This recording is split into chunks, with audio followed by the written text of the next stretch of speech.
Alright, let's wrap up Disney Year Part 4 with the last one on for the DisneyToons Studios. It is The Little Mermaid, Ariel's Beginning. This is actually the last 2D animated Disney sequel to ever come out. And the last one, it's pretty good. I guess I could say it's a little better than the last film.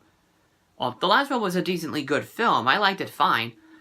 This one's a little bit better because of the story and the animation. That's what I have to say. The story, we heard of we know what it is. It's the Footloose story where King Triton banished his music throughout the kingdom because his wife passed away for a sacrifice, always to save one another. But yeah, that's pretty much it. But Ariel wants to sing, and then she comes across. She basically meets Flounder, for the first time, and then there's a bad guy voiced by Sally Field. All from Mrs. Doubtfire and Smokey and the Bandit. She wants to be like a royal vizier or something to well, it's kind of like the same thing like in Aladdin or something. Because she hates Sebastian and crap. So we basically know what it is. So the story, I will admit, I've never seen Footloose before, but I do like the story in general. I think it's fine, and I like how Ariel Ariel meets Flounder and stuff. I like her sisters actually, and they're very beautifully drawn characters. I actually think they're much more prettier in this film, and as they were in the first film. So the animation is I actually think it's a little bit as good as the first film's animation, particularly from the character animation. It's really beautiful to look at. What do you call it? The voice acting obviously is great to listen to. Sally Field's fun as the villain. She has this manatee assistant voiced by Jeff Bennett. Well, you may not recognize his voice or something, but he's such a cute character.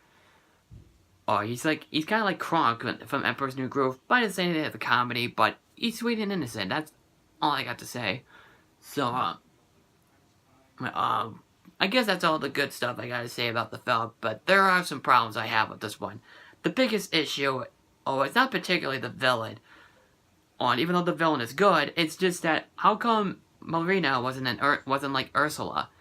You probably already know what happens in the first film and stuff, but I don't want to give anything away, but I will admit Marina is a good villain. The other thing that pisses me off about this film is Flounder, and oh my god, he pisses me off a lot in this film. There are actually a couple of cringe-worthy scenes in this movie, but he's kind of worse than Tito from Kronk's New Groove. But what do you call it? He acts cool and hip, and it really upsets me. And then they do the cool and hip thing with the Shake Shake Sonora song, and it's terrible. It really makes me but that's the only thing that makes me upset about it.